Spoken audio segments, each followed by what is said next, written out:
सर्व स्पर्धकांना माझा नमस्कार. तुम्ही नदी प्रणाली प्ररूपे हा व्हिडिओ पाहिला का? त्यामध्ये नदी प्रणाली प्ररूपे म्हणजे काय आणि एकूण महत्वाचे जे प्रकार आहेत 11 प्रकार ते मी इथे डायग्रामॅटिकली सांगितले. डायग्राम्स विचारतात म्हणून ते एकत्रित सांगितलंय. कंपॅरेटिव्ह मग तुम्हाला डायग्राम पटकन लक्षात येईल. तो पाहिला नसेल पाहिला तर पाहून घ्या. बिलकुल सेम प्लेलिस्ट मध्ये आहे. त्याच्यापूर्वी पाहिला तर व्हेरी गुड. आता आपण काय करणार आहोत की कॉमन बंचिंग करणार आहोत प्रारूपांचं आणि ते प्ररूपे थोडं डिटेलमध्ये समजून घेणार आहोत. कारण की कधी कधी प्रत्येक प्ररूपांवर एकदम खोलावर प्रश्न विचारले जातात तर गुगली पण होऊ नये म्हणून. ठीक आहे. तर आपण हे जे प्ररूपे आहेत 3 भागात विभाजित केलेले आहेत. आजचा पहिला भाग याच्यामध्ये आपण 4 प्ररूपे 4 पॅटर्न्स आपण बघणार. पहिला आहे वृक्षाकार प्ररूप डेंड्रिटिक पॅटर्न. दुसरा आहे पिश्चक प्ररूप पिनेट पॅटर्न. याला मी पर्णिका सुद्धा म्हटलं होतं. बरोबर आठवते ना तुम्हाला? पर्णिका पण म्हटलं होतं. पिश्चक जे आहे हे गव्हर्नमेंट ऑफ महाराष्ट्राच्या डिक्शनरीत आहे ना. ठीक आहे. त्याच्यानंतर काटेरी प्ररूप बाप पॅटर्न आणि चौथा आहे विस्कळीत प्ररूप डिरेंज पॅटर्न. या चौघांचे आपण आधी डायग्राम बघून घेऊया. बघा डायग्राम आणि खूप महत्वाची आहे ती आपण तिथे पाहिली. इथे बघून घेऊया का समानता आहे हे याच्यावरून लक्षात येईल तुम्हाला. बघा समानता दिसते आहे याचा थोडासा श्रिंक केला आहे. या आकृतीला अशी श्रिंक चला दिसते. या आकृतीला उलट केलं आहे. मुख्य नदी सरळ आहे इकडेच दिशा इकडेच आहे पण असं उलट केलं आहे. उपनद्या झालं उलट काटेरी. आलं डायग्राम लक्षात. आणि याच्यात तारतम्य नाही बसला आडवं तिळवं झालं तर विस्कळीत. क्लिअर. म्हणून हे आम्ही काय केलं आपण 4 याला बंच करून टाकला जेणेकरून कंपॅरेटिव्ह जे आहेत या आस्पेक्टने काही कॉमन फॅक्टर कॉमन कॅरेक्टरिस्टिक्स आहेत ते पण समजले पाहिजे. म्हणजे आपली गुगली पडली नाही पाहिजे एका वाक्यात. बरोबर आहे. ठीक आहे. तर आता एक एक बघून घेऊया है ना. बघा पहिला आहे डेंड्रिटिक पॅटर्न शाखाकृती. याला वृक्षाकार ट्री शेप पॅटर्न सुद्धा म्हणतात. लक्षात आलंय. ठीक आहे. बघा डायग्राम तुम्हाला दिसते. मुख्य प्रवाह आहे ना. हा मुख्य प्रवाह म्हणजे याला इंग्रजीमध्ये कॉन्सिक्वेंट म्हणतो. कॉन्सिक्वेंट स्ट्रीम मुख्य प्रवाह आणि ह्या सबसिक्वेंट स्ट्रीम नंतरचा प्रवाह. कसा जुळलेला आहेत. अँगल कसा आहे. अँगल कसा आहे कुठलाही घ्या. उपनद्यांच्या उपनद्या कसा अँगल आहे. लघु कोण आहे. कसा कोण आहे. लघु कोण आहे ना. ॲक्यूट अँगल कसा आहे. ॲक्यूट अँगल आहे. आता बघा डेंड्रिटिक किंवा ट्री शेप पॅटर्न काय म्हटलंय तर दिसते झाडाचा बुंदा आहे. मुख्य नदी झाडाचा बुंदा. Main consequent river is look like a trunk. आणि बाकीच्या झाडाच्या फांद्या उपनद्या आणि उपनद्यांच्या उपनद्या है ना त्या विविध लांबीच्या आहेत विविध मॅग्निट्यूडच्या आहेत. छोट्या मोठ्या जशा आहेत म्हणून असं झाडासारखं दिसतं. झाडाच्या फांद्या नाही का छोट्या मोठ्या आहे ना. बरोबर आहे. Right. So it is a network of a consequent and subsequent rivers which are meeting at a acute angle. It is a total network. Clear. आता काय खास गोष्ट आहे तर dendritic pattern is a common pattern.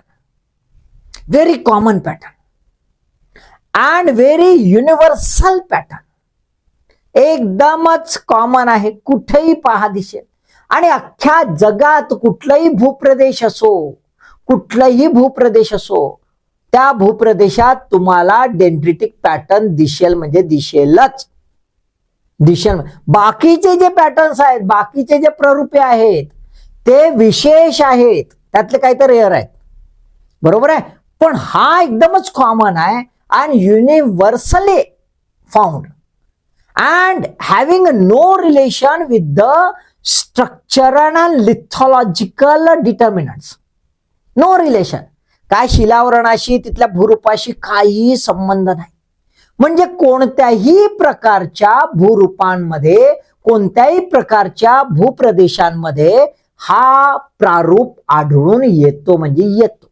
कसं तर बघा, पर्वतीय क्षेत्र आढळतं, हिमालयातही हा आढळतो. विस्तृत पठारे, एक्सटेन्सिव्ह प्लॅट्यू म्हणजे डेक्कनचा प्लॅट्यू, तिथेही आपल्याला दिसून येतात. प्लेन एरियाज, रिव्हर बेसिन्स तिथेही दिसून येतात. गाळाचा मैदानी प्रदेश, alluvial plains, great plains of north India, तिथेही तुम्हाला दिसून येतील. वाळवंटीय मैदाने, डेझर्ट रिजन, थार डेझर्ट मध्येही तुम्हाला दिसून येईल. हिमनदीय सखल प्रदेश, ग्लॅसिएटेड लोलँड्स, जसं नॉर्थ युरोपियन प्लेन्स आहे, north lowland of north USA आहे, कुठेही तुम्हाला दिसेल, म्हणजे दिसेल. These are the some examples. आला म्हणजे पर्वतीय क्षेत्र, विस्तृत पठारे बघा, स्थलीप्राय प्रदेश बघा, म्हणजे असं कुठलंही सुटलं का? कुठलाही सुटलेला प्रदेश दिसून येत नाही. Clear? That means it is free from structural and lithological controls. याचं त्याच्याशी काय घेणं देणं आहे की भूप्रदेश, त्याची संरचना कशी आहे. बरोबर आहे? क्लिअर? बाट खूप महत्वाचं आहे. But the ideal condition for dendritic pattern, आदर्श स्थिती कोणती? तर आदर्श स्थिती तुम्हाला दिसतंय एक विस्तृत क्षेत्रफळामध्ये, एक्सटेन्सिव्ह एरियामध्ये जर तुम्हाला युनिफॉर्म लिथॉलॉजी दिसेल, एक समान शिलावरण दिसेल, तर तिथे हमखास डेंड्रिटिक पॅटर्न राहणार, म्हणजे राहणार. Clear? Dendritic pattern concept clear? Okay, चला दुसरा आहे पिनेट पॅटर्न. दुसरा आहे पिनेट पॅटर्न, है ना. आता पिनेट पॅटर्न कसा आहे, डेंड्रिटिक सारखाच दिसतो, परंतु इथे ज्या उपनद्या आहेत त्या डेंड्रिटिक पॅटर्न पेक्षा कमी आहेत. डेंड्रिटिक पॅटर्न मध्ये खूप जास्त उपनद्यांच्या खूप उपनद्या असं दिसत आहे, इथे मात्र फार कमी प्रमाण आहे. खास गोष्ट आहे, त्यात दिसतात कसं स्ट्रक्चर, पानांतील शिळाप्रमाणे, veins of a leaf, and therefore called as a pinnate, पर्णिका किंवा पिष्यक प्ररूप. क्लिअर? ओके. का असं होतं? रिझन बिहाइंड इट खूप महत्वाचं आहे. What is reason? दोहो बाजूंनी तीव्र कडा पर्वतरांगा असतात, उंच कडा असा, तीव्र कडा असा, अशी नदी चालली आहे, मुख्य नदी, आणि अशा तीव्र कडा आहेत. म्हणजे पहाड जी आहेत ही अशा प्रकारची आहे ना, हे अशा प्रकारची, आणि ही मुख्य नदी वाहत आहे, आणि या मुख्य नदीमध्ये या इथून उपनद्या अशा मिळतायत, है ना. अरुंद खोर आहे, खोर कसं आहे, अरुंद, नॅरो व्हॅली. व्हॅली कशी आहे, नॅरो व्हॅली बघा, नॅरो व्हॅली आणि स्टीप रेंजेस.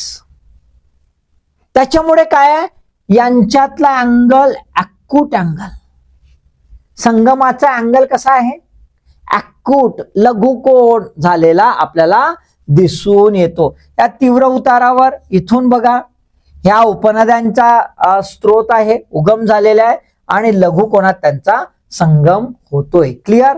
म्हणजेच काय, तर जेव्हा जेव्हा तीव्र कडांची पर्वतरांग असेल आणि नॅरो, अरुंद खोर असेल, नॅरो व्हॅली असेल, तर तिथे पिनेट पॅटर्न दिसून येईल. क्लिअर? क्लिअर? आणि डेंड्रिटिक मध्ये काय घेणं देणार आहे, परंतु संगमाचा कोण कसा, ॲक्यूट अँगल. क्लिअर? ओके. उदाहरण जर घेतले तर ऊर्ध्व सोन आणि नर्मदा नदी प्रणालीमध्ये आपल्याला हा पॅटर्न दिसून येतो, अप्पर सोन रिव्हर आणि नर्मदा नदी प्रणाली. क्लिअर? त्याच्यानंतर बघूया काटेरी प्ररूप बाप pattern. It's a rare pattern. हा फारच कमी, दुर्मिळ आहे, हा दुर्मिळ आहे. पिनेट प्रमाणे दिसतो, पिनेट प्रमाणे दिसतो, मुख्य नदी प्रवाह दिसून येत आहे, आणि त्याच्या अपोजिट, त्याच्या विरुद्ध दिशेने उपनदीचा प्रवाह दिसून येतो. Here the main consequent river is flowing in a opposite direction. बघा, ही जी आहे रिव्हर ही उलटी चाललेली आहे आणि ही उलटी जी चाललेली आहे त्या रिव्हरला आपण काय म्हणतो, ऑब्सिक्वेंट, विपरीत नदी. मुख्य नदी प्रवाहाला विरुद्ध वाहणारी नदी म्हणजे विपरीत नदी, उलट्या दिशेने चालली आहे. बरोबर आहे. इन जनरल हा प्रकार कुठे आढळतो, प्रश्न विचारतात म्हणून त्यावर एम्फॅसाइज करतो मी, लक्षात ठेवा. इन जनरल हा कुठे प्रकार आढळतो, तर हा प्रकार नदी अपहरण या प्रक्रियेमध्ये आढळतो. काय, रिव्हर कॅप्चर, रिव्हर पायरेसी, हा जो प्रकार घडतो, ही जी प्रक्रिया होते त्याच्यामध्ये हा प्रकार आढळून येतो. बघा इथे हेडवर्ड इरोजन झालं असेल, इरोजन, आणि बस इथून ह्या नदीनं कॅप्चर केलं आणि मग चालली ती उलटी. हा बघा, ही चालली नदी अशी मुख्य प्रवाह आणि हा चालला उलटा, दिसतोय. बरोबर आहे. आणि जर आपण याला बघितलं तर तुम्ही बघा, मासे पकडण्याकरिता जो गळ टाकला जातो असा, मासे पकडण्याकरिता, तर त्याला प्रत्येक याला असा हुक आहे, असा हुक जोडला असतो आणि ह्या हुक वर तो मासा जो आहे ना तो असा पकडला जातो टपकन.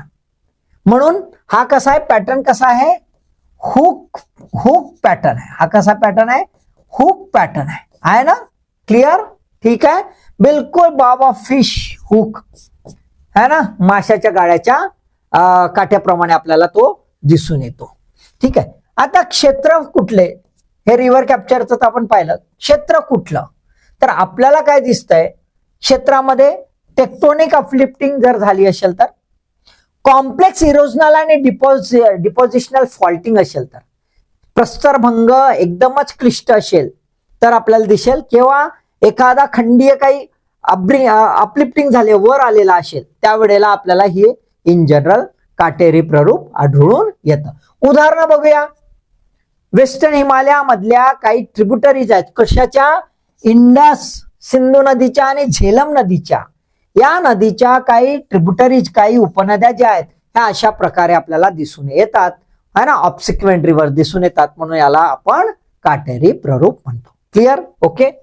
शेवटचं आता बघून घेऊया, विस्कळीत. काय आहे, विस्कळीत प्ररूप, डिरेंज किऑटिक पॅटर्न, अव्यवस्थित, डिसऑर्गनाइज्ड, विस्कळीत झालेला आहे. विस्क म्हणजे काही तारतम्य नाही. नदी कशी आहे, नदीने एका बरोबर आपल्याला जावं है ना, आणि ते एका दिशेने जाताना बिलकुल इथे ओरिजिन, इथे मुख आपल्याला दिसेल, त्याला दुसऱ्या उपनद्या मिळतील, कशा मिळतील पण मिळतील, हा काहीतरी पॅटर्न पाहिजे. बरोबर आहे, राईट. म्हणजेच काय, त्याला एक ओरिजिन असेल आणि मुख हा जो आहे हा क्षरणाचा, प्रोसेस ऑफ और सायकल, है ना, सायकल ऑफ इरोजन ज्याला आपण म्हणतो, सायकल ऑफ इरोजन, या प्रोसेसमध्ये ती दिसली पाहिजे. बरोबर आहे, राईट. म्हणजे त्याचा बेस जो अल्टिमेट बेस, लोकल बेस हा क्लिअर दिसला पाहिजे. इथे मात्र तसं होत नाही. रिव्हर बघा, ही चालली रिव्हर बाबा, ही रिव्हर इथून इकडे चालली, त्याच्यानंतर ही रिव्हर इकडे चालली, त्याच्यानंतर ही रिव्हर इकडे चालली, ही रिव्हर इकडे चालली, इथे काय समजत नाही. आता हे जे आहेत डबके आहेत मधामधात, डिप्रेशन्स, खोलगड भाग, इकडून येते या खोलगड, त्या खोलगड भागातून पुन्हा निघते, दुसरीकडे जाते, काय करते काय समजत नाही. तिचा local base, ultimate base level काय, काहीच ताळमेळ नसते. अशा ज्या नद्यांचा पॅटर्न असतो त्याला आपण काय म्हणतो, डिरेंज और केऑटिक पॅटर्न. अर्धवट आहे, अपुरे आहे, है ना, आणि अनप्रेडिक्टेबल आहे, काही प्रेडिक्शन करू शकत नाही. क्लिअर, का होतं असं, कुठल्या याच्यात, ते इन जनरल व्होल्कॅनिक ऍक्टिव्हिटी, ग्लॅशिएशन किंवा लँडस्लाइड. व्होल्कॅनिक ऍक्टिव्हिटी, ग्लॅशिएशन किंवा लँडस्लाइड याच्यामध्ये काय होत आहे की तिथलं भूरूप जे आहे, स्ट्रक्चर जे आहे ते बदलून जातं, है ना, कमी अधिक उतार चढाव होऊन जातो आणि त्याच्यामुळे आपल्याला हा पॅटर्न दिसून येतोय. ओके, क्लिअर, ठीक आहे. काही अडचण नाही, मला वाटतं हे समजलं असेल. अभ्यास करता, अभ्यासासाठी ऑल द बेस्ट.